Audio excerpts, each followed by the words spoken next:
আসসালামু আলাইকুম, শুভেচ্ছা সহ আমন্ত্রণ চ্যানেল আই সংবাদে আপনাদের সাথে আছে আমি নবনীতা। বিস্তারিত সংবাদের শুরুতেই জানিয়ে দিচ্ছি ফ্রেশ আটা, ময়দা, সুজি সংবাদ শিরোনাম। চট্টগ্রাম, ফেনী, কুমিল্লার জনসভায় কর্মসংস্থান ও ব্যবসার নিরাপদ পরিবেশ নিশ্চিতে তারেক রহমানের প্রতিশ্রুতি, দেশবিরোধী ষড়যন্ত্র রুখে দেওয়ার হুঁশিয়ারি। হেরে যাওয়ার ভয়ে ভোটের বাক্সে হাত দিলে আগুন জ্বলবে বললেন জামায়াত আমির, গণভোটে হ্যাঁ ভোট দেওয়ার আহ্বান। পাল্টা অভিযোগের মধ্য দিয়ে নির্বাচন ঘিরে চলছে জমজমাট প্রচার, ভোটারদের দাঁড়ে দাঁড়ে গিয়ে প্রার্থীদের নানা প্রতিশ্রুতি। এবং চলে গেলেন বিবিসির কিংবদন্তি সম্প্রচার সাংবাদিক স্যার মার্ক টালি, বিবিসিতে ৭১-এর সেই কণ্ঠ ইতিহাসে চিরদিন বেঁচে থাকবে মন্তব্য।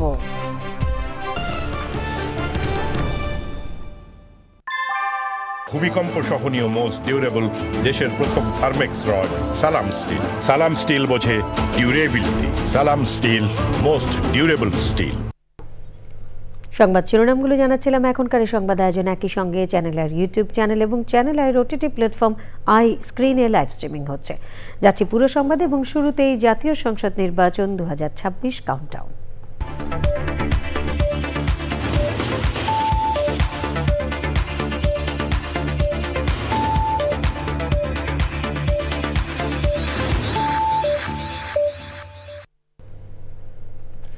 বিএনপি চেয়ারম্যান তারেক রহমান বলেছেন, আগামীর আধুনিক, মানবিক ও উন্নত বাংলাদেশ গঠনে একমাত্র বিএনপির কাছেই রয়েছে সঠিক পরিকল্পনা ও বাস্তবায়নের সক্ষমতা। চট্টগ্রাম পোলো গ্রাউন্ড ময়দানে নির্বাচনী জনসভায় তারেক রহমান বলেন, ৫ই আগস্টের পর মানুষ পরিবর্তন চায়। প্রতিদ্বন্দ্বী দলের সমালোচনা করে দেশের উন্নয়ন সম্ভব নয় বলেও মন্তব্য করেন তিনি। এরপর ফেনী ও কুমিল্লার সমাবেশে তারেক রহমান বলেন, যে যতই বদনাম করুক দেশবাসীর উন্নয়নে কাজ করে যাবে বিএনপি। জয়দেবের ভিডিও চিত্রে আরও জানাচ্ছেন আক্তার হোসেন।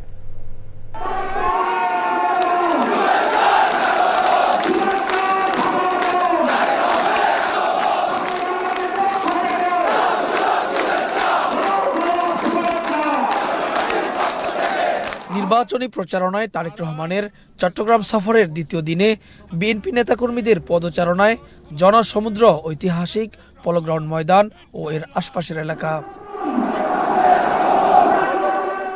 প্রচণ্ড জনস্রোতে সভামঞ্চে পৌঁছতে বেগ পেতে হয় তারেক রহমানকে।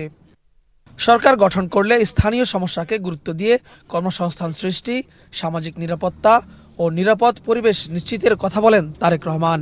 আমরা যদি সমালোচনা করার স্বার্থেই যদি সমালোচনা করে দেশের সাধারণ মানুষের কি তাতে কোনো উপকার হবে? উপকার হবে না। আমরা যদি শুধু সমালোচনা করার অর্থে শুধু সমালোচনাই করি, দেশের মানুষের পেট ভরবে? পেট ভরবে না। প্রিয় ভাই বোনেরা, বিএনপি একমাত্র রাজনৈতিক দল যারা যতবার সরকারে ছিল এই দেশের মানুষের ভাগ্যের পরিবর্তনের জন্য কাজ করেছে। তারেক রহমান বলেন, গণতন্ত্র প্রতিষ্ঠিত হলেই জনগণের ভাগ্যের পরিবর্তন হবে। ১২ তারিখে ধানের শীষকে নির্বাচিত করার মধ্য দিয়ে গণতন্ত্রের বিজয়যাত্রা শুরু হবে। দেশের মানুষ পরিবর্তন চেয়েছে। সেই পরিবর্তন, যে পরিবর্তন এই দেশের খেটে খাওয়া মানুষকে নিরাপত্তা দিবে, নিরাপদে ব্যবসা বাণিজ্য, নিরাপদে চাকরি, নিরাপদে রাস্তায় হাঁটার অধিকার দিবে। আজ এই দেশের জনগণ, এই দেশের মানুষ যদি বিএনপির পাশে থাকে, কঠোর হস্তে দেশের আইন শৃঙ্খলাকে নিয়ন্ত্রণ করব, যাতে দেশের সাধারণ মানুষ, খেটে খাওয়া মানুষ যাতে করে নির্বিঘ্নে জীবিকা নির্বাহ করতে পারে। যে কোনো মূল্যে আগামী বিএনপি সরকার দুর্নীতির টুটি চেপে ধরবে। দীর্ঘ ২ দশকেরও বেশি সময় পর বিএনপি চেয়ারম্যান তারেক রহমানকে কাছে পেয়ে উচ্ছ্বাসে মেতেছেন নেতাকর্মীরা। এই জনজোয়ারকে কাজে লাগিয়ে সহজেই আগামী নির্বাচনী বৈতরণী পার হবেন বলে আশা তাদের। টেকসই উন্নয়নের নানা পরিকল্পনা বাস্তবায়নের প্রতিশ্রুতি দিয়ে ধানের শীষে ভোট চাইছেন তারেক রহমান। এরপর সন্ধ্যায় ফেনী সরকারি পাইলট উচ্চ বিদ্যালয় মাঠ, কুমিল্লার ১৪ গ্রাম ও সোয়াগাজীতে নির্বাচনী জনসভায় বক্তব্য রাখেন তারেক রহমান। ইপিজেড আছে চট্টগ্রামে, এরকম ইপিজেড ঠিক একইভাবে এরকম ইপিজেড ইনশাল্লাহ আমরা ফেনী অঞ্চলেও নিয়ে আসতে চাই। জনগণের ভাগ্যের পরিবর্তন তখনই করতে পারবে যখন আমরা এই যে দুর্নীতির লাগাম টেনে ধরতে পারবো, এই সকল পরিকল্পনা বাস্তবায়ন করতে হলে জনগণের জন্য আইন শৃঙ্খলা ব্যবস্থা কঠোর হস্তে নিয়ন্ত্রণ করতে হলে, দুর্নীতির লাগাম টেনে ধরতে হলে প্রিয় ভাই বোনেরা, আপনাদেরকে আগামী 12 তারিখে ধানের শীষকে নির্বাচিত করতে হবে। সেখানে বিএনপির মনোনীত ধানের শীষের প্রার্থীদের পরিচয় করিয়ে দেন তারেক রহমান। এই এলাকার সমস্যার সমাধানের জন্য আমরা কাজগুলো শুরু করব। আমাদেরকে দেশকে গড়তে হবে। Akhtar Hossain, channel I, Comilla. চট্টগ্রাম ও ফেনী নির্বাচনী জনসভায় অংশ নেওয়ার পর কুমিল্লার 3টি নির্বাচনী জনসভায় অংশ নিচ্ছেন বিএনপি চেয়ারম্যান তারেক রহমান। এখন কুমিল্লার সোয়াগাজী জনসভায় বক্তব্য দিচ্ছেন তিনি। আমরা সরাসরি চলে যাচ্ছি সেখানে। তাদের অসুখ বিসুখ হলে, ছোটখাটো অসুখ বিসুখ হলে, তারা হয়তো ভাই আজকে অন্য কাজে ব্যস্ত, অথবা স্বামী ব্যস্ত, অথবা ছেলে ব্যস্ত, হাসপাতালে, সেটা উপজেলা হাসপাতালে হোক, সেটা জেলা সদর হাসপাতালে হোক, নিতে পারে না। ফলে হয় কি, মাটা বা বোনটা বা নারী বা শিশুটা প্রতিদিন কষ্ট পায়, দুঃখে দুঃখে অসুখ বিসুখের জন্য কষ্ট পায়। আমরা যেটা করতে চাচ্ছি, এখানে অনেক মুরব্বী আছেন, আপনার যারা মুরব্বী আছেন আপনাদের মনে আছে শহীদ রাষ্ট্রপতি জিয়াউর রহমানের সময় পল্লী চিকিৎসক ছিল, মনে আছে? জানেন আপনারা পল্লী চিকিৎসক? এখনো কিছু কিছু আছে বোধহয়। হ্যাঁ, পল্লী চিকিৎসক। ঠিক এরকম আমরা চিকিৎসক, আমরা ওটাকে নাম দিয়েছি হেলথ কেয়ারার। এই হেলথ কেয়ারার আমরা অ্যাপয়েন্ট করব। এই হেলথ কেয়ারের কাজ হবে গ্রামে গ্রামে যাবে, গ্রামে গ্রামে গিয়ে যেই অসুখ বিসুখগুলা ছোটখাটো, বেশি সিরিয়াস অসুখ বিসুখ না, সেগুলা মা বোনদেরকে, শিশুদেরকে তারা ওখানেই তাদেরকে চিকিৎসা দিবে। ফলে মা বোনদেরকে কষ্ট করে সেই হাসপাতালে দূরে আসতে হবে না। এটা কেমন লাগলো পরিকল্পনা? এখন আমি যদি এই যতক্ষণ আপনাদেরকে আমার পরিকল্পনার কথাগুলো বললাম, আমি যদি এখন অন্য অন্য রাজনৈতিক দল, সেই স্বৈরাচার বলেন, আমাদের সাথে যারা রাজনীতি করছে বা নির্বাচন আমাদের প্রতিপক্ষ যারা, এদের যদি আমি গীবত গাইতাম, এদের সমালোচনা করতাম, আপনাদের কোনো লাভ হতো ভাই? আমার এই কথা যেগুলো বললাম, এই কাজগুলো যদি বাস্তবায়ন করে, তাহলে আপনাদের লাভ হবে? বুঝি না, লাভ হবে? তাহলে কোনটা জরুরি? গীবত গাওয়া, সমালোচনা করা? সমালোচনা করতে হবে মাঝে মাঝে, যদি দেখি বেশি ওলট পালট করছে তাহলে তো সমালোচনা করতেই হবে। কিন্তু আমাদের দেশের মানুষের পেটে ভাত দরকার, সকলের পকেটে পয়সা দরকার, হালাল কামাই দরকার, তাই না? চিকিৎসা দরকার, শিক্ষা দরকার, বিদেশ বা দেশে হোক কর্মসংস্থানের দরকার। কাজেই এইগুলো হচ্ছে আমাদের পরিকল্পনা। আমরা ভাই রাজনীতি করি, আমরা স্লোগান দেই যে আমাদের রাজনীতির মূল শক্তি হচ্ছে, উৎস হচ্ছে জনগণ। জনগণকে আমরা সবসময় আমাদের পাশে রাখতে চাই। সেই জন্যই ওই যে প্রথমে বললাম, বিএনপির অভিজ্ঞতা আছে দেশ চালানোর। আমাদের এই ফ্যামিলি কার্ড নিয়ে, আমাদের এই কৃষক কার্ড নিয়ে অন্য অন্য দল অনেক সমালোচনা করছে, শুনেছি আমি, আপনারাও দেখেছেন, পত্রপত্রিকা দেখেছেন না? এরা যা কয় কিচ্ছু যায় আসে না, আমাদের কিচ্ছু যায় আসে না। আপনারা এই যে জনগণ, লক্ষ জনগণ এখানে আজ এত রাতে উপস্থিত আছেন, আপনারা ইনশাল্লাহ ধানের শীষকে জয়যুক্ত করে সরকার গঠন করলে আমরা চোখ বন্ধ করে আমাদের কাজ করতে থাকব। আমরা তখন সরাসরি ছিলাম বিএনপি চেয়ারম্যানের কুমিল্লার সোয়াগাজীতে জনসভায়। জামায়াতে ইসলামের আমির ডাক্তার শফিকুর রহমান বলেছেন, কেউ হেরে যাওয়ার ভয়ে ভোট বাক্সে হাত দিলে আগুন জ্বলবে। রাজধানী যাত্রাবাড়িতে নির্বাচনী জনসভায় চাঁদাবাজদের প্রত্যাখ্যানের আহ্বান জানান তিনি। 12 ফেব্রুয়ারি গণভোটে হ্যাঁ ভোট দেওয়ারও আহ্বান জানান জামায়াতের আমির। শাকের আদনান জানাচ্ছেন। সকালে রাজধানীর যাত্রাবাড়ির কাজলা ব্রিজে ঢাকা 4 ও ঢাকা 5 সংসদীয় এলাকায় নির্বাচনী জনসভা করে জামায়াতে ইসলামী। প্রধান অতিথির বক্তব্যে জামায়াতের আমির ডাক্তার শফিকুর রহমান বলেন, ফ্যাসিবাদ যেন আর ফিরে আসতে না পারে সেজন্য গণভোটে হ্যাঁ ভোট দিতে হবে। মানবিক ও দুর্নীতিমুক্ত দেশ গড়ার প্রত্যয়ের কথা জানান তিনি। প্রত্যেকটি ঘরে ঘরে জনে জনে হায়ের আওয়াজ তুলতে হবে ইনশাআল্লাহ। আমাদের সন্তানেরা তারই আওয়াজ দিয়ে গেছে, উই ওয়ান্ট জাস্টিস। সেই ন্যায় বিচারের জন্যই হয়, শহীদদের রক্তের প্রতি সম্মান দেখানোর জন্য হয়, জুলাই যোদ্ধাদের প্রতি সম্মান দেখানোর জন্য হয়, 47, 71, 24-এ যারা লড়াই করেছেন তাদের প্রতি সম্মান দেখানোর নাম হচ্ছে হয়। জামায়াত আমির বলেন, নতুন এক পেশার জন্ম হয়েছে চাঁদাবাজি। যারা চাঁদাবাজি করে তাদের প্রত্যাখ্যানের আহ্বান জানান তিনি। আমরা বাংলাদেশে পরিবর্তন চাই, আমরা মানবিক রাজনীতি চাই, দুর্নীতিমুক্ত বাংলাদেশ চাই, ফ্যাসিবাদের ছায়া মুক্ত বাংলাদেশ চাই। আধিপত্যবাদ মুক্ত বাংলাদেশ চাই। হেরে যাওয়ার ভয়ে কেউ ভোট বাক্সে হাত দিলে তা প্রতিরোধ করা হবে বলে হুঁশিয়ার করেন ডাক্তার শফিকুর রহমান। ক্ষমতায় গেলে নারীদের সর্বোচ্চ সম্মানের জায়গা তৈরি করে দেয়া হবে বলে জানান তিনি। জুলাই গণঅভ্যুত্থানে যাত্রাবাড়ির বড় অবদান ছিল মন্তব্য করে তিনি বলেন, ওই এলাকাকে অগ্রাধিকার দেয়া হবে। এই জায়গার ঋণই আমরা পরিশোধ করব সবার আগে। আপনারা যে সমস্যাগুলোর কথা বলেছেন, আলহামদুলিল্লাহ আপনারা এগুলা তুলে রাখেন। আল্লাহ যদি আমাদেরকে সুযোগ দেন, আমরা কথা দিচ্ছি আমাদের দুয়ারে দুয়ারে আর অফিস আদালতে আপনাদেরকে ঘুরতে হবে না ইনশাআল্লাহ। পরে গ্যান্ডারিয়ার ধূপখোলা মাঠে ঢাকা ৬ ও বকশীবাজারের আলিয়া মাদ্রাসা মাঠে ঢাকা ৭ আসনে নির্বাচনী জনসভার আয়োজন করে জামায়াতে ইসলামী। সে সময় অংশ নেন ১১ দলীয় জোটের নেতারা। Shakir Adnan, channel I, Dhaka. মিছিল আর স্লোগানে ঢাকা এখন ভোট উৎসবের নগরী। অলিগলি চষে বেড়াচ্ছেন প্রার্থীরা, দিচ্ছেন নানান প্রতিশ্রুতি। তবে ভোটারদের প্রত্যাশা, ভোটের পরও নাগরিকদের কথা শুনতে আসবেন নেতারা। ঢাকাকে বাসযোগ্য নগরী হিসেবে গড়ে তুলতে প্রতিশ্রুতির বাস্তবায়ন চান তারা। লুৎফুর রহমান সোহাগ জানাচ্ছেন। ২ কোটি বাসিন্দার ঢাকায় ভোটার ১.৫ কোটি। নির্বাচন এলে দুয়ারে দেখা মেলে রাজনীতিবিদদের। নাগরিকরা শোনেন প্রতিশ্রুতি আর আশ্বাস। ঢাকার ভোটাররা বলছেন, সরকার পরিবর্তন হলেও এই শহরে প্রত্যাশা অনুযায়ী নাগরিক সুবিধা মেলে না। যানজট, জলাবদ্ধতা, দূষণ, গ্যাস পানির সংকট আর নিরাপত্তাহীনতা থেকে মুক্তি চান তারা। শব্দ দূষণ, তারপরে আছে গ্যাসের সমস্যা, এই যে গরম আসতেছে পানির সমস্যা, কিছুদিন পরে আমরা এটা নিয়ে ভুক্তভোগী হব।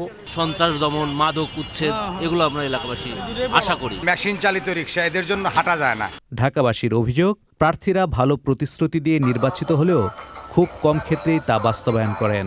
দিনের বেলা দেখা যায় যে তালা ভেঙে নিয়ে যায়, দিনে, রাতে তো দূরের কথা, নিরাপত্তা দরকার। সন্ধ্যার পরে মেয়েরা বের হইতে পারে না। সে নির্বাচনের আগে এমপিরা এসে বলে ভোট দিবেন, ভোট দিবেন, তারপরে ভোটের পরে ওদের বাসায় যাওয়া তো দূরের কথা, ওদের মানে কাছেই, ধারে কাছে যাওয়া যায় না। আমরা দেশে তো বাচ্চা রয়েছি, বাঁচার জন্য বাচ্চা রয়েছি, আর কিছু আমরা নাগরিক অধিকার সব কিছু থেকে বঞ্চিত। আপনার জামাতে ইসলাম বলেন, বিএনপি বলেন, আওয়ামী লীগ বলেন, আমরা এই পর্যন্ত যা দেখে আছি একই বস্তু। প্রার্থীরা বলছেন, যোগ্য ব্যক্তিরা সংসদে গেলে পরিবর্তন সম্ভব। লুৎফুর রহমান সোহাগ, চ্যানেল আই, ঢাকা। ইঞ্জিনিয়ার সাহেব, বাড়ির ডিজাইন তো হলো, কিন্তু কোন রড দিয়ে বাড়ি বানাবো? অবশ্যই আকিজ ইস্পাত, কারণ ভালো মানের 500W রডের yield strength 500 MPa, tensile strength 625 MPa আর সর্বোচ্চ গুণগত মানের আকিজ ইস্পাতের টেনসাইল স্ট্রেংথ 700 MPa, অর্থাৎ ভালো মানের রডের থেকেও 12% বেশি। বুঝেছি, এখনই অর্ডার করছি অধিক শক্তিশালী আকিজ ইস্পাত। আকিজ ইস্পাত, কমিটেড টু কোয়ালিটি। সংসদ নির্বাচন ঘিরে চলছে জমজমাট প্রচার। ভোটারদের দাঁড়ে দাঁড়িয়ে গিয়ে প্রার্থীরা দিচ্ছেন নানা প্রতিশ্রুতি। ভোটাররাও প্রার্থী বাছাইয়ে তাদের পরিকল্পনায় গুরুত্ব দিচ্ছেন। নির্বাচনী মাঠে প্রতিদ্বন্দ্বী প্রার্থীদের রয়েছে পাল্টা অভিযোগ। প্রতিনিধিদের পাঠানো তথ্য, ভিডিও চিত্রে আরও জানাচ্ছেন লায়লা নওশিন। সংসদ নির্বাচন ঘিরে সারা দেশে শুরু হয়েছে ভোটের উৎসব। প্রতীক পেয়ে প্রার্থীরা ছুটছেন ভোটারদের কাছে। ভোটাররাও বিশ্লেষণ করছেন প্রার্থীদের পরিকল্পনা। আমাদের প্রত্যাশা হলো যে তারা যেন দায়িত্বশীল আচরণ করে, দেশের উন্নয়নের কাজ করবে, যদি করে তাহলে ভালো, আর না করলে ওইভাবে হাতে নেওয়া তাকে পালাতে হবে। আমরা চাইছি যে সবাই মিলে সর্বমনি ভোটটা হোক। মেহেরপুরে বিএনপির প্রার্থী মাসুদ অরুণ, জামায়াতের প্রার্থী মাওলানা তাজউদ্দিন খান সহ প্রার্থীরা প্রচার চালিয়েছেন। নিশ্চিতভাবে মানুষ ধানের শীষের পক্ষেই থাকবে। মেহেরপুরে এক আসনে আমরা বিজয় লাভ করব ইনশাআল্লাহ। নরসিংদী পৌর শহরে গণসংযোগ, পথসভা ও উঠান বৈঠক করেন নরসিংদী ১ আসনের বিএনপির প্রার্থী খায়রুল কবির খোকন। যেই দল এই ধরনের অপপ্রচার কুৎসা রটিয়ে আমাদের ভাবমূর্তিকে ক্ষুণ্ণ করার চেষ্টা করছে, তাদের অতীত ইতিহাস বাংলাদেশের মানুষ জানে। খুলনা ২ আসনে বিএনপির প্রার্থী নজরুল ইসলাম মঞ্জু, খুলনা ৩ আসনে বিএনপির প্রার্থী রকিবুল ইসলাম বকুল ও খুলনা ৫ আসনে জামায়াতের প্রার্থী মিয়া গোলাম পরোয়ার নির্বাচনী সভা এবং গণসংযোগ করেছেন। ভোলা ১ আসনে নির্বাচনী প্রচারে বিএনপি জোটের প্রার্থী ও বাংলাদেশ জাতীয় পার্টি বিজেপির চেয়ারম্যান ব্যারিস্টার আন্দালিব রহমান পার্থকে গণসংবর্ধনা দিয়েছে দলীয় নেতাকর্মী ও সমর্থকরা। ভোলা ৪ আসনের বিএনপির প্রার্থী নুরুল ইসলাম নয়ন ওসমানগঞ্জ ইউনিয়নের ৪ নং ওয়ার্ডে পথসভা ও নির্বাচনী প্রচার চালিয়েছেন। যারা আমাদের সাথে রয়েছেন তারা ইনশাআল্লাহ নিরাপদ থাকবেন, যারা আমাদের সাথে নাই, কোনো কারণে আমাদের পছন্দ করেন না, তারাও কিন্তু আমাদের কাছে নিরাপদ থাকবেন। বরিশাল ১ আসনে বিএনপির প্রার্থী এম জহিরুদ্দিন স্বপন নির্বাচনী প্রচার চালিয়েছেন। নোয়াখালী ১ আসনে বিএনপির প্রার্থী barrister A M Mahbub Uddin খোকনের নির্বাচনী জনসভা অনুষ্ঠিত হয়েছে।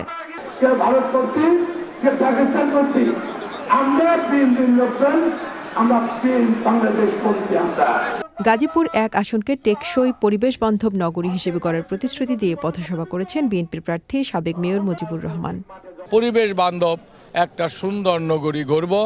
চাঁদপুরের কচুয়ার সাচার নয়াকান্দি এলাকায় ধানের শীষ প্রতীকে ভোট চেয়ে পথসভা করেছেন সাবেক শিক্ষা প্রতিমন্ত্রী ও বিএনপির আন্তর্জাতিক বিষয়ক সম্পাদক ডক্টর আ নওমা এহসানুল হক মিলন। ব্রাহ্মণবাড়িয়া ২ আসনে জাতীয় পার্টির প্রার্থী জিয়াউল হক মৃধা জনসভা করেছেন। রাজশাহীতে প্রচার চালিয়েছেন বিভিন্ন দলের প্রার্থীরা। সিলেট ১ সংসদীয় আসনে বিএনপির প্রার্থী খন্দকার আব্দুল মুক্তাদিরের পক্ষে লিফলেট বিতরণ ও গণসংযোগ কর্মসূচি পালন করেছে সিভিক ভয়েস। সবাইকে আমরা আহ্বান জানাচ্ছি, সিলেটের উন্নয়নের স্বার্থে, জাতীয় উন্নয়নের স্বার্থে তারেক রহমান সাহেবের নমিনি যেখানে আছেন ধানের শীষে ভোট চাই আমরা। Laila Nowshin, channel I. ত্রয়োদশ জাতীয় সংসদ নির্বাচনের মাধ্যমে বাংলাদেশে যে সরকারই আসবে তাদের সঙ্গে ইতিবাচক ও গতিশীল অংশীদারিত্ব গড়ে তুলতে চায় Russia.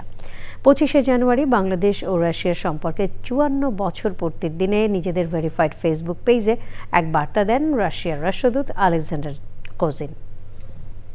Russia allocates scholarships for Bangladeshi students to enter Russian universities. Due to a huge interest, the number of places for applicants from Bangladesh for the next academic year has been increased to 200, which is a historical figure.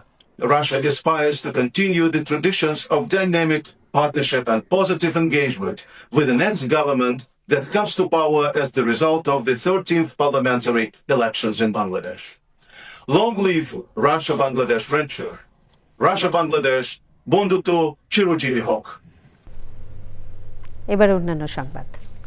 বাংলাদেশের মুক্তিযুদ্ধকালীন ও বিবিসির কিংবদন্তি সম্প্রচার সাংবাদিক sir mark টালি মারা গেছেন। তার বয়স হয়েছিল ৯০ বছর। তিনি নয়াদিল্লির একটি হাসপাতালে চিকিৎসাধীন অবস্থায় মারা যান। তার মৃত্যুতে বিশ্ব সাংবাদিকতার এক সোনালী অধ্যায়ের অবসান ঘটল। বিবিসিতে ৭১-এর সেই কণ্ঠ বাংলাদেশের ইতিহাসে চিরদিন বেঁচে থাকবে। সুব্রত গাইন জানাচ্ছেন। বাংলাদেশের অন্যতম বন্ধু প্রখ্যাত সাংবাদিক স্যার মার্ক টালি। ১৯৭১ সালে বিবিসি বলতে তৎকালীন গোটা বাংলাদেশ চিনত একটি নাম, মার্ক টালি। মুক্তিযুদ্ধের উত্তাল দিনগুলোতে বিবিসি রেডিওতে যার কণ্ঠ শোনার জন্য অপেক্ষায় থাকতেন এদেশের মানুষ। এই ভূখণ্ডে পাকিস্তানি বাহিনীর হত্যাযজ্ঞ, বাঙালি দুর্দশার প্রকৃত চিত্র তিনি পৌঁছে দিতেন বিশ্ববাসীর কাছে। মুক্তিযুদ্ধের সময় মার্ক টালি বিবিসির দক্ষিণ এশিয়া বিষয়ক সংবাদদাতা ছিলেন। বিবিসি রেডিওতে তার পরিবেশিত খবর ছিল মুক্তিযুদ্ধের সংবাদ জানার প্রধান উৎস। তার কণ্ঠের উত্তেজনা ছড়িয়ে পড়ত প্রতিটি বাঙালির বুকের ভেতর। মার্ক টালির জন্ম ১৯৩৫ সালের ২৫শে অক্টোবর কলকাতায়। ইংরেজ পরিবারে জন্ম হলেও তার নারীর বাঁধন ছিল বাংলায়। অসংখ্য ইতিহাসের সাক্ষী মার্ক টালি ছিলেন একটি প্রতিষ্ঠান। মুক্তিযুদ্ধে সহযোগিতার মাধ্যমে স্বাধীনতা অর্জনে ভূমিকা রাখায় ২০১২ সালে মুক্তিযুদ্ধ মৈত্রী সম্মাননা পান মার্ক টালি। আজ তিনি নেই, কিন্তু ৭১-এর বিবিসি সেই কণ্ঠ বাংলাদেশের ইতিহাসে চিরদিন বেঁচে থাকবে। Subrata Gain, channel I. প্রয়াত শিল্পোদ্যোক্তা মোস্তফা গোলাম কুদ্দুসের প্রতিষ্ঠানগুলো বাঁচিয়ে রেখে মানুষের কল্যাণে নিবেদিত থাকতে চান পরিবারের সদস্যরা। বিজিএমইএর এই সাবেক সভাপতির প্রথম মৃত্যুবার্ষিকীতে নিজ গ্রামে দোয়া ও মিলাদের আয়োজনে তাঁর বিদেহী আত্মার চিরশান্তি কামনায় দোয়া চেয়েছেন তারা। তৈরি পোশাক শিল্প, ইন্স্যুরেন্স এবং শিক্ষা বিস্তারে বিনিয়োগের লভ্যাংশে দেশের মানুষের প্রাপ্য হক বুঝিয়ে দিতে কাজ করবে মোস্তফা গোলাম কুদ্দুস ফাউন্ডেশন। রিজভি নওয়াজ জানাচ্ছেন। কুমিল্লার ১৪ গ্রামের মিয়াবাজারে মোস্তফা গোলাম কুদ্দুসের বাসভবনে হাজারো মানুষ। আশপাশের কয়েক গ্রাম থেকে স্বজন সুহৃদ প্রতিবেশীরা জড়ো হয়েছেন সেখানে। এত ভিড়ের মাঝে কেবল সেই কর্মবীরই নেই। আমি যতদিন শ্বাস আছে, আমার জীবন আছে, আমার বাবা মা আত্মীয় স্বজনকে যেইভাবে আমি স্মরণ করি, এই মানুষটাকে সেইভাবে স্মরণ করি। আত্মীয় স্বজনদের প্রতি অথবা গ্রামের প্রতি বিভিন্ন স্কুল কলেজ মাদ্রাসা এগুলোতে ওনার অবদান অনস্বীকার্য। ওনার যে কাজ করার মানসিকতা, একনিষ্ঠ একজন কর্মী ছিলেন উনি, দিন রাত ২৪ ঘন্টা কাজ করতে পারতেন। স্পেশালি মিয়াবাজার কুমিল্লাতে অনেক কাজ করেছেন। এখানে মসজিদ মাদ্রাসা স্কুল কলেজ অনেক কিছু উনি করেছেন। সবাই আব্বুর জন্য দোয়া করবেন, আব্বুকে যাতে আল্লাহ জান্নাতুল ফেরদৌস নসিব করেন। চিরবিদায়ের আগে প্রতিষ্ঠা করে গেছেন এক সময়ে দেশের সবচেয়ে বড় সোয়েটার উৎপাদনকারী প্রতিষ্ঠান ড্রাগন সোয়েটার, রূপালী ইন্স্যুরেন্স এবং Sonali life insurance company limited. Share বাজারে তালিকাভুক্ত 3টি প্রতিষ্ঠানে কাজ করছেন 30,000-এর বেশি মানুষ। আমরা ওনার মতো হওয়ার যে স্বপ্নটা, ওটা রাখতে গিয়েও যদি একটু ভালো মানুষ হতে পারে, এটা অনেক বড় ব্যাপার হবে। এখানে যে উন্নতিটা হয়েছে কিছুটা হলেও এখানে আব্বুর অবদান, এখানে যে ঈদগাহ, এখানে যে কলেজ, আব্বুর হাসি আর আমার দাদির হাসি, এই যে মিলনের যে আনন্দ, এটা আমার চোখে এখনো ভাসে। আব্বু বলতেন যে ও মা, জি আব্বু বলে আমি উত্তর দিতাম। আমার সেই জায়গাটা নাই এখন। প্রজন্ম থেকে প্রজন্ম লালন করবে মোস্তফা গোলাম কুদ্দুসের ঐতিহ্য। And he has taught me অনেক অনেক ভ্যালু যে আমি সারা জীবন ইউজ করব এবং আমি আমার কিডস আর তাদের কিডসকে ইনশাল্লাহ প্যাস অন করতে পারবো। He is very kind and very respected. নানা অনেক ভালো একটা মানুষ ছিল and he did everything for us.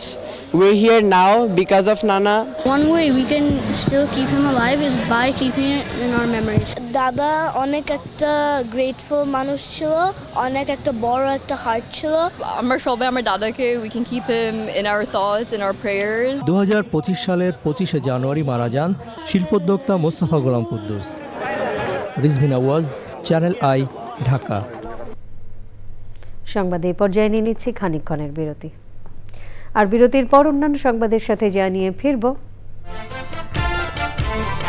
চীনের সঙ্গে বাণিজ্য চুক্তি হলে ট্রাম্পের কানাডার ওপর 100% শুল্ক আরোপের হুমকি, মার্ক কার্নিকে গভর্নর কার্নি হিসেবে অভিহিত।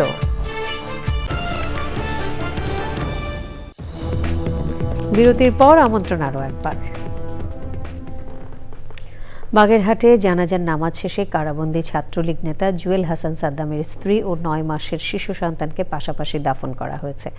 এর আগে যশোর কেন্দ্রীয় কারাগারের ফটকে মাত্র 5 মিনিট স্ত্রী ও সন্তানের মরদেহ দেখার সুযোগ পান নিষিদ্ধ সংগঠন ছাত্রলীগের নেতা জুয়েল হাসান সাদ্দাম। স্ত্রী ও সন্তানের মৃত্যুর পরও তিনি প্যারোলে মুক্তি পাননি। শনিবার সন্ধ্যায় স্ত্রী ও সন্তানের মরদেহ নিয়ে একটি অ্যাম্বুলেন্স যশোর কেন্দ্রীয় কারাগারের ফটকে পৌঁছায়। এ সময় স্ত্রী ও সন্তানকে শেষবারের মতো দেখেন সাদ্দাম। শুক্রবার দুপুরে নিজ বাড়ি থেকে সাদ্দামের স্ত্রী স্বর্ণালীর ঝুলন্ত মরদেহ উদ্ধার করে পুলিশ। একই স্থান থেকে উদ্ধার করা হয় তার 9 মাস বয়সী শিশু সন্তান নাজিমের মরদেহ। পুলিশ ও নিহতের পরিবার জানিয়েছে মানসিক হতাশা থেকে সন্তানকে হত্যার পর আত্মহত্যা করেন ওই নারী। নারীদের মৃত্যুর অন্যতম কারণ জরায়ু মুখের ক্যান্সারের ঝুঁকিতে দেশের 5 কোটিরও বেশি নারী। 14 থেকে 45 বছর বয়সী নারীদের জরায়ু মুখের ক্যান্সারের সুরক্ষায় বেসরকারি বাংলাদেশ মেডিকেল কলেজের উদ্যোগে পালিত হয়েছে প্রতিরোধ ও সচেতনতা কার্যক্রম। জরায়ু মুখের ক্যান্সার সংক্রমণ প্রতিরোধে ইনসেপ্টা ফার্মাসিউটিক্যালস লিমিটেড কিছুটা সাশ্রয়ী মূল্যে HPVর সংক্রমণ প্রতিরোধী টিকা দিয়েছে। জান্নাতুল বাকিয়া কেকা জানাচ্ছেন।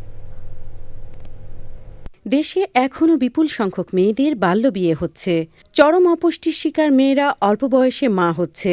এছাড়াও স্বামীর একাধিক বিয়ে ও অনৈতিক যৌনসাথীর মাধ্যমে জরায়ুমুখের ক্যান্সারের জীবাণু HPVর সংক্রমণের ঝুঁকিতে বিপুল সংখ্যক নারী, বলছেন সংশ্লিষ্টরা। যদি ভাইরাসটা সংক্রমিত হয় সেটাকে ওইখানে মেরে ফেলা হয়, সেটা কিন্তু একটা ভ্যাকসিন দিয়ে, সেটা হলো HPV ভ্যাকসিন। 9 বছর থেকে 45 বছর পর্যন্ত যে কোনো বয়সে নেওয়া যায়। সবচেয়ে ভালো হয় যদি 15-এর নিচে হয়, না হলে 26-এর মধ্যে, তাও যদি না হয় তাহলে আমরা বলি যে 45 বছর পর্যন্ত। এই বছর প্রায় 9,000-এর মতো নিউ কেস এসেছে এবং তাদের মধ্যে 5,000-এর মতো কিন্তু মৃত্যুবরণ করে। তার মানে যতজন হলো তার মোর দেন 60% কিন্তু তারা মৃত্যুবরণ করে। তার একটাই কারণ, যখন শনাক্ত হয় তখন অলরেডি অনেক অ্যাডভান্স স্টেজ।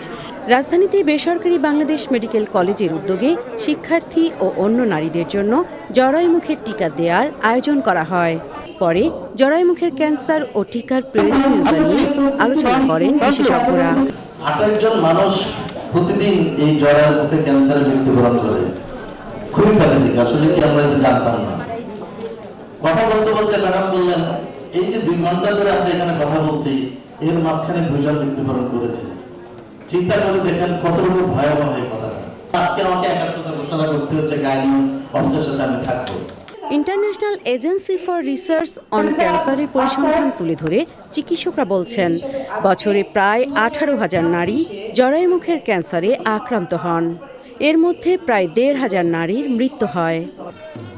এর আগে বর্ণাঢ্য র্যালির মাধ্যমে জরায়ুমুখের ক্যান্সার সচেতনতার বার্তা দেয়া হয়। জান্নাতুল বাকিয়া কেকা, চ্যানেল আই, ঢাকা। সাংবাদিকদের মধ্যেও ঐক্য না থাকায় অনেকেই সাংবাদিকদের সঙ্গে অন্যায় আচরণ করতে পারে বলে মন্তব্য করেছেন প্রধান উপদেষ্টার প্রেস সচিব শফিকুল আলম। রাজধানীতে সাংবাদিক সহায়তা ডেস্কের অনুষ্ঠানে বাংলাদেশে ইউনেস্কো প্রতিনিধি সুসান ভাইস বলেছেন, নির্বাচনের আগের এই সময়ে সঠিক তথ্য প্রবাহ নিশ্চিত করতে বাংলাদেশের সাংবাদিকদের গুরুত্বপূর্ণ ভূমিকা রাখতে হবে। পরাগ আজিম জানাচ্ছেন,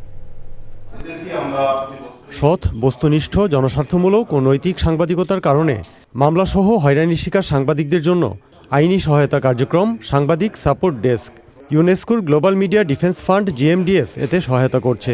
দেশের বিভিন্ন সাংবাদিক সংগঠন এবং আইন সহায়তা বিষয়ক সংগঠনের সমন্বয়ে এই উদ্যোগ বাস্তবায়ন করছে গণমাধ্যম বিষয়ক উন্নয়ন সংগঠন সমষ্টি। এই সাপোর্ট ডেস্কের কার্যক্রম স্থায়িত্বশীলভাবে চালিয়ে নেওয়ার জন্য রোববার আনুষ্ঠানিকভাবে ঢাকা রিপোর্টার্স ইউনিটি DRU-এ হস্তান্তর করা হলো। আমরা চেয়েছি সাংবাদিক সংগঠনগুলোর সঙ্গে আইনি সহায়তা দেয় এরকম সংগঠনগুলোর একটি যোগসূত্র স্থাপন করে দেওয়া এবং তার ফলে এই সাস্টেনেবল ম্যানারে কাজটি যাতে এগিয়ে চলে। কোন সাংবাদিক যদি নির্যাতনের শিকার হয়, নিপীড়নের শিকার হয়, আমরা তার পাশে দাঁড়াবো। সেজন্যই কিন্তু আজকে এই ডেস্ক। বাংলাদেশে ইউনেস্কো প্রতিনিধি সুজান ভাইস এবং UNESCO global media defence fund GMDF এর প্রতিনিধি আয়োজনে যোগ দেন। We remain committed to supporting the initiatives just like these which sustain and enable the media environment and the safety of journalists. Everybody from the media, I think, is going to be fully engaged out there trying to make sure that you get information across to people. This is an election where much of the population is depending on you to understand what the political parties are doing. অনুষ্ঠানে প্রধান অতিথির বক্তৃতা করেন প্রধান উপদেষ্টার press সচিব শফিকুল আলম। শুধুমাত্র এই গ্রুপের সাথে আমি ঐক্য করব, ওই গ্রুপের সাথে করব না, ওই গ্রুপ যখন বিপদে পড়বে তাদের এডিটরকে টেনে হিচড়ে নিয়ে আসবে, তখন আমি একটা স্টেটমেন্ট দিব না, সরি, তাহলে তো আর ঐক্য হলো না। তখন হয় কি, তখন এই অনৈক্যকে যারা সরকারে যারা থাকেন, যারা শক্তিশালী গ্রুপ, এইটাকে এক্সপ্লয়েট করেন। আমরা চাই না এটা এক্সপ্লয়েটেড হোক। ঢাকা ট্রিবিউন সম্পাদক রিয়াজ আহমেদের সঞ্চালনায় অনুষ্ঠানে বিভিন্ন সাংবাদিক সংগঠনের নেতারা বক্তৃতা করেন। সহযোগিতা, নিরাপত্তা। পরাগ আজিম, চ্যানেল আই, ঢাকা। বিভিন্ন ধরনের। নিটোল টাটা, আন্তর্জাতিক সংবাদ।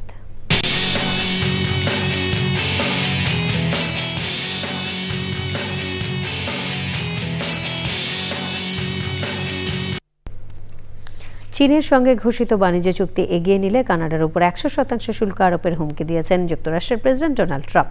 সামাজিক মাধ্যম ট্রুথ সোশ্যালে দেয়া এক পোস্টে কানাডার প্রধানমন্ত্রীকে উদ্দেশ্য করে ট্রাম্প বলেন, কানাডাকে ব্যবহার করে চীন তাদের সস্তা পণ্য যুক্তরাষ্ট্রে ঢুকিয়ে দেবে। কার্নি যদি এমনটি করেন তাহলে তিনি চরম ভুল করছেন।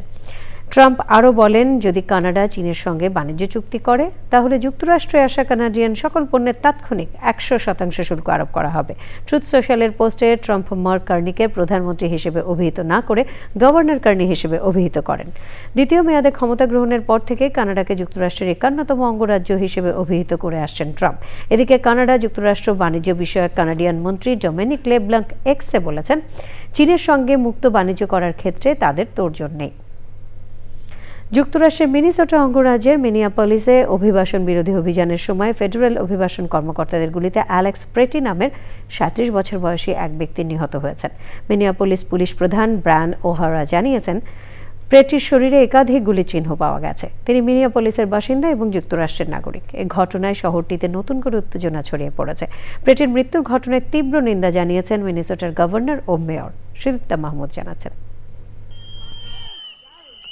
মিনেসোটা অঙ্গরাজ্যের মিনিয়াপলিসে অভিবাসন বিরোধী অভিযানে অংশ নেওয়া বিক্ষোভকারী ৩৭ বছর বয়সী অ্যালেক্স প্রেটিকে পিটিয়ে ও গুলি করে হত্যা করেছে ফেডারেল অভিবাসন বিভাগের সদস্যরা। ডিপার্টমেন্ট অব হোমল্যান্ড সিকিউরিটির মুখপাত্র ট্রিসিয়া ম্যাকলাফলিন জানান, নিহত ব্যক্তির কাছে একটি আগ্নেয়াস্ত্র ও 2টি ম্যাগাজিন পাওয়া গেছে। ঘটনার ভিডিওতে দেখা যায় আইসি এর সদস্যরা প্রেটি ও অন্য বিক্ষোভকারীদের দিকে প্রথমে মরিচের গুঁড়ো ছোড়েন। পরে কয়েকজন আইসিই সদস্য প্রেটিকে মাটিতে ফেলে পেটাতে থাকেন। এ অবস্থায় প্রেটিকে 10 বার গুলি করা হয়। রাস্তায় প্রেটির মরদেহ ফেলে চলে যান আইসিইর সদস্যরা। এই গুলির ঘটনা এমন এক সময় ঘটল যখন মিনিয়াপলিস ও এর আশপাশের এলাকাগুলোতে বেশ কিছুদিন ধরে টানা বিক্ষোভ চলছে। গত 7ই জানুয়ারি অভিবাসন ও কাস্টমস এনফোর্সমেন্ট আইসিইর এক কর্মকর্তার গুলিতে রেনে গুড নামে 51 বছর বয়সী এক নারী নিহত হন। গত বৃহস্পতিবার আইসিই এজেন্টরা 2 বছরের এক শিশুকন্যা ও তার বাবাকে আটক করে টেক্সাস পাঠিয়ে দেয়। মিনেসোটার গভর্নর টিম ওয়ালস ঘটনার তীব্র নিন্দা জানিয়ে বলেন, এটি এখন আর শুধু অভিবাসন দমনের বিষয় নয়, এটি মানুষের বিরুদ্ধে চরম বর্বরতা। মিনিয়াপলিসের মেয়র জ্যাকোফ্রে ক্ষোভ প্রকাশ করে প্রশ্ন তোলেন, কতজন বাসিন্দা ও মার্কিন নাগরিকের প্রাণ গেলে এ অভিযান বন্ধ হবে। এসব ঘটনার প্রতিবাদে যুক্তরাষ্ট্রের বিভিন্ন শহর ও বিশ্ববিদ্যালয়ে হাজার হাজার মানুষ বিক্ষোভ করছেন। এদিকে প্রেসিডেন্ট ডোনাল্ড ট্রাম্প মিনিয়াপলিসের মেয়র ও গভর্নর ওয়ালজের বিরুদ্ধে বিদ্রোহ উস্কে দেওয়ার অভিযোগ করেছেন। হোয়াইট হাউস বলছে, অবৈধভাবে বসবাসকারী লাখ লাখ অভিবাসীকে বিতাড়িত করতে তাদের জনসমর্থন রয়েছে। Sudipta Mahmud, channel I. এবারে কৃষি সংবাদ।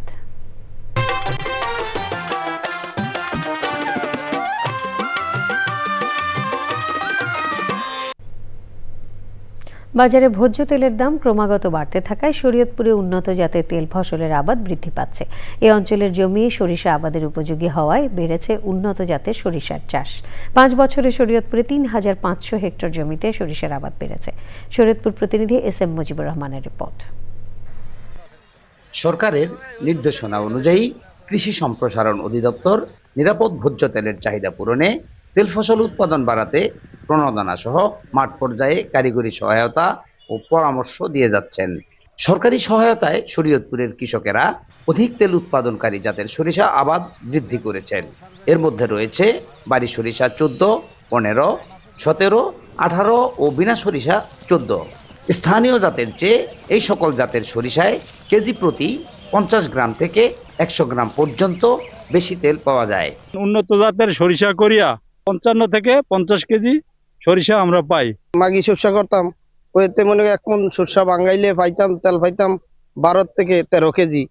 আর এখন যেই জাত করতেছি এটা 1 মণ সরষা বাঙাইলে 16 সাড়ে 16 কেজির মতো তেল হয়। নিরাপদ ভোজ্য তেলের ঘাটতি কমানো সহ আমদানি নির্ভরতা কমাতে তেল উৎপাদন বৃদ্ধির লক্ষ্যে কাজ করছে কৃষি বিভাগ। 5 বছরে প্রায় 4000 হেক্টর জমিতে সরিষার আবাদ বৃদ্ধি হয়েছে এবং অন্যান্য তেলজাত ফসলের উৎপাদনও আনুপাতিক হারে বৃদ্ধি পেয়েছে। এবং আমরা কৃষি সম্প্রসারণ অধিদপ্তর নিরাপদ ভোজ্য তেল উৎপাদনের লক্ষ্যে কাজ করে যাচ্ছি। শরীয়তপুর জেলায় এবছর 3800 হেক্টর জমিতে সরিষার আবাদ হয়েছে। নিরাপদ ভোজ্য তেল উৎপাদনের বৃদ্ধির লক্ষ্যকে সামনে রেখে কৃষি সম্প্রসারণ অধিদপ্তর কার্যক্রম শুরু করে 2020-21 সালে। ওই বছর জেলায় সরিষা আবাদ হয় 10,305 হেক্টর জমিতে। মাত্র 5 বছরের ব্যবধানে এবার সরিষা আবাদ হয়েছে 13,800 হেক্টর জমিতে। কৃষক ও কৃষি সংশ্লিষ্টরা বলছেন, তেল ফসল উৎপাদন অব্যাহত থাকলে যেমন কমবে আমদানি ব্যয়, তেমনি পূরণ হবে স্থানীয় চাহিদা। শরীয়তপুরের গোসাইরহাট থেকে SM. Mujibur Rahman, channel I. এখন দেখবেন প্রকৃতি সংবাদ।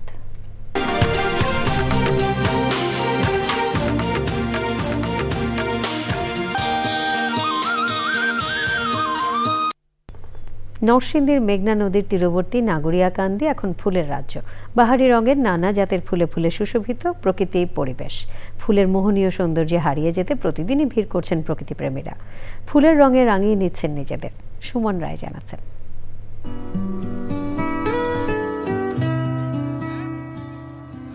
ঋতুচক্রের ধারাবাহিকতায় যখন শীত এসেছে, তখন নানা রঙের ফুলে ফুলে সেজে উঠেছে প্রকৃতি।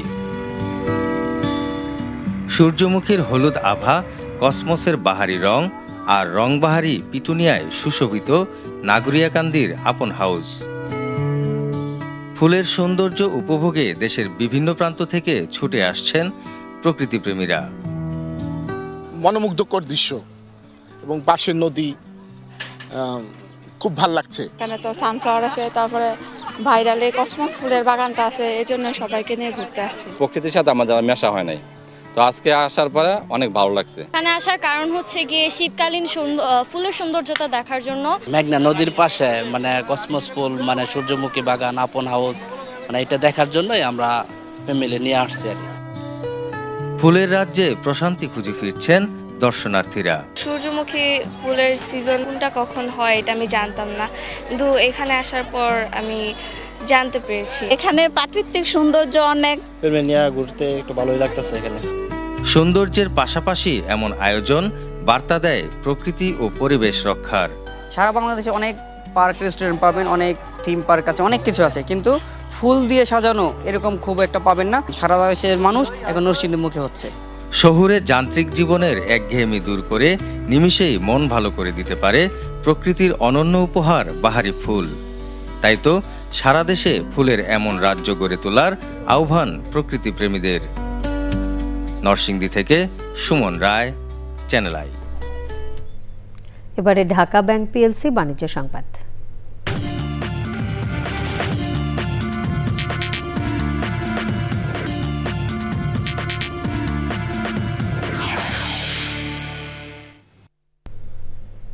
এনআরবিসি ব্যাংকের বার্ষিক ব্যবসায়ী সম্মেলন বিসকন 2026 লিডিং দ্য চেঞ্জ অনুষ্ঠিত হয়েছে। অনুষ্ঠানে প্রধান অতিথি ছিলেন এনআরবিসি ব্যাংকের চেয়ারম্যান মোহাম্মদ আলী হোসেন প্রধানিয়া। ব্যাংকের ব্যবস্থাপনা পরিচালক ও সিইও ডক্টর মোহাম্মদ তহিদুল আলম খানের সভাপতিত্বে উপস্থিত ছিলেন ব্যাংকের স্বতন্ত্র পরিচালক মোহাম্মদ আবুল বশর ও মোহাম্মদ আনোয়ার হোসেন, ঝুঁকি ব্যবস্থাপনা কমিটির চেয়ারম্যান নুরুল হক, অডিট কমিটির চেয়ারম্যান মোহাম্মদ এমদাদুল্লাহ, সিওও মোহাম্মদ আব্দুল কাইয়ুম খান সহ অন্যরা।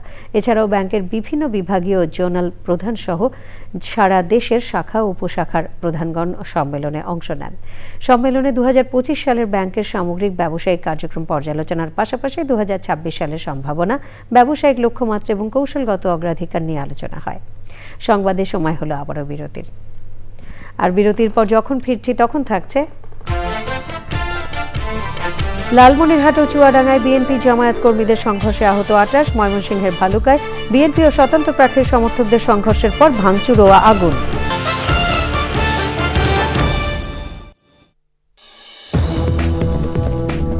আপনারা দেখছেন চ্যানেল আই সংবাদ। নির্বাচনী প্রচার কার্যক্রমকে কেন্দ্র করে লালমনিরহাটের হাতীবান্ধা উপজেলায় বিএনপি ও জামায়াতের নেতাকর্মীদের মধ্যে সংঘর্ষের ঘটনা ঘটেছে। এতে উভয় দলের অন্তত 15 জন আহত হয়েছেন। রোববার দুপুরের পর হাতীবান্ধার টংভাঙা ইউনিয়নের কাঁসাইটারি এলাকায় এই সংঘর্ষের ঘটনা ঘটে। সংঘর্ষের সময় উভয় পক্ষের মধ্যে ইট পাটকেল নিক্ষেপ এবং কয়েকটি মোটরসাইকেল ভাঙচুরের ঘটনাও ঘটে। খবর পেয়ে ঘটনাস্থলে পৌঁছে পরিস্থিতি নিয়ন্ত্রণে আনে পুলিশ। জেলা প্রশাসক ও পুলিশ সুপার সহ প্রশাসনের ঊর্ধ্বতন কর্মকর্তারা ঘটনাস্থল পরিদর্শন করেন। র্যাব ও বিজিবি সতর্ক অবস্থানে রয়েছে। এছাড়া চুয়াডাঙ্গার আলমডাঙ্গা উপজেলার যুগিরহুদা গ্রামে বিএনপি ও জামায়াত ইসলামীর সমর্থকদের মধ্যে সংঘর্ষের ঘটনা ঘটে। এই ঘটনায় উভয় পক্ষের অন্তত 13 জন আহত হয়েছে বলে জানা গেছে। ঘটনাস্থলে গিয়ে নির্বাহী ম্যাজিস্ট্রেট, পুলিশ ও সেনাবাহিনীর সদস্যরা পরিস্থিতি নিয়ন্ত্রণে আনে।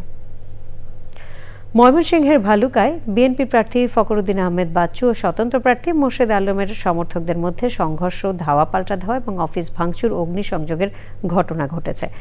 সংঘর্ষে উভয় পক্ষের অন্তত 20 জন আহত হয়েছে। গুরুতর আহত 3 জনকে ময়মনসিংহ মেডিকেল কলেজ হাসপাতালে ভর্তি করা হয়েছে। প্রত্যক্ষদর্শীরা জানান, প্রথমে বিএনপি অফিসে মোর্শেদ গ্রুপের কর্মী সমর্থকরা হামলা ও ভাঙচুর করলে ক্ষিপ্ত হয়ে বিএনপির নেতাকর্মী ও সমর্থকরা মোর্শেদের অফিসে হামলা ও অগ্নিসংযোগ করে। পরে ফায়ার সার্ভিসের কর্মীরা আগুন নিয়ন্ত্রণে আনে। নিরাপত্তায় ঘটনাস্থলে পুলিশ ও সেনাবাহিনী মোতায়েন করা হয়েছে।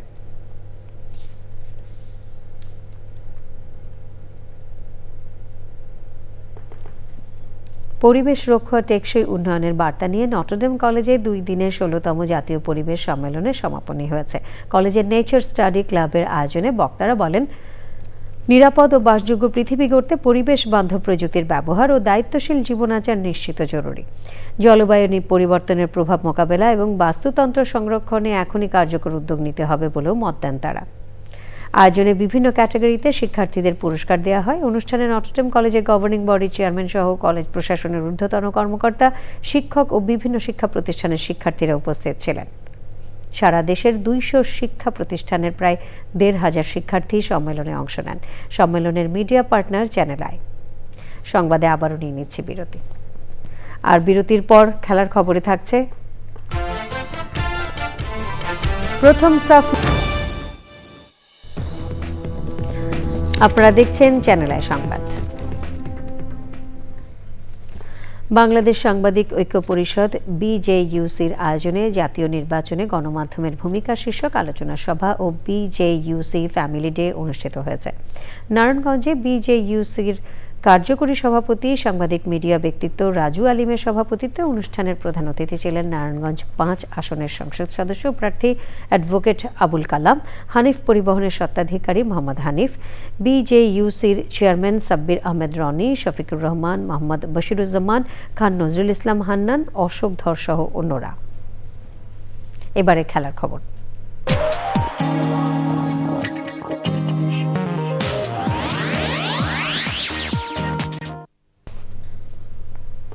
প্রথম সাফ নারী ফুটসালে অপরাজিত চ্যাম্পিয়ন হয়েছে বাংলাদেশ। সাবিনা খাতুনের আসন্ন টি-20 বিশ্বকাপে বাংলাদেশের অনুপস্থিতিকে ক্রিকেটের জন্য দুঃখজনক বলে মন্তব্য করেছে আন্তর্জাতিক ক্রিকেটের সংগঠন WCA। বিশ্বব্যাপী খেলাকে শক্তিশালী ও প্রসারের জন্য বিসিবি এবং অন্যান্য সহযোগীদের সাথে গঠনমূলকভাবে কাজ করার প্রতিশ্রুতিও পুনর্ব্যক্ত করেছে সংগঠনটি। সংগঠনটির CEO টম মোফাতের দেয়া এক বিবৃতিতে বলা হয়, টি-20 বিশ্বকাপ থেকে বাংলাদেশের অনুপস্থিতি আমাদের খেলাধুলা, খেলোয়াড় এবং সমর্থকদের জন্য দুঃখজনক। সংগঠনটির পক্ষ থেকে আরও বলা হয়, ক্রিকেট তখনই সবচেয়ে শক্তিশালী থাকে যখন প্রতিটি দল ও খেলোয়াড়কে সম্মানের সঙ্গে ব্যবহার, যথাযথ ও ধারাবাহিকভাবে সমর্থন এবং ন্যায্য শর্তে অংশগ্রহণের সুযোগ দেওয়া হয়।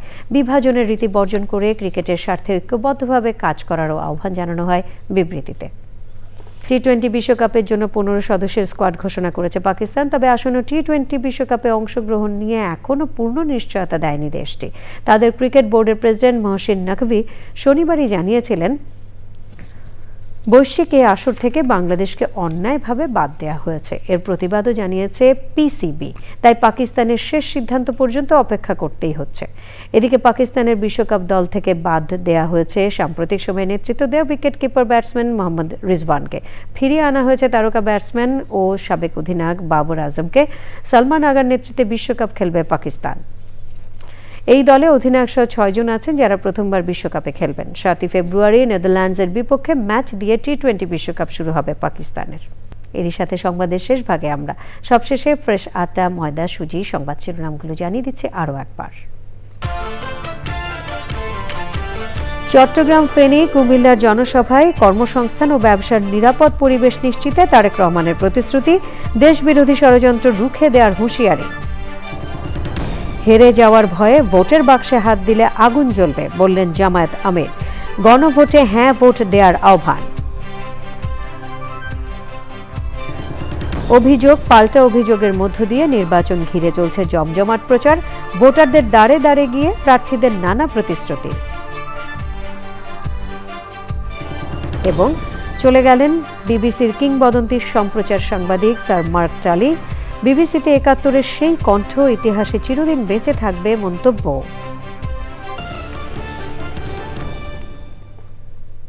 প্রিয় দর্শক, চ্যানেলে সবশেষ সংবাদ জানতে ভিজিট করুন channelionline.com-এ। যুক্ত থাকুন আমাদের সোশ্যাল মিডিয়া প্ল্যাটফর্মগুলোর সাথে। পরবর্তী সকল সংবাদ দেখার আমন্ত্রণ রইল। ধন্যবাদ সবাইকে।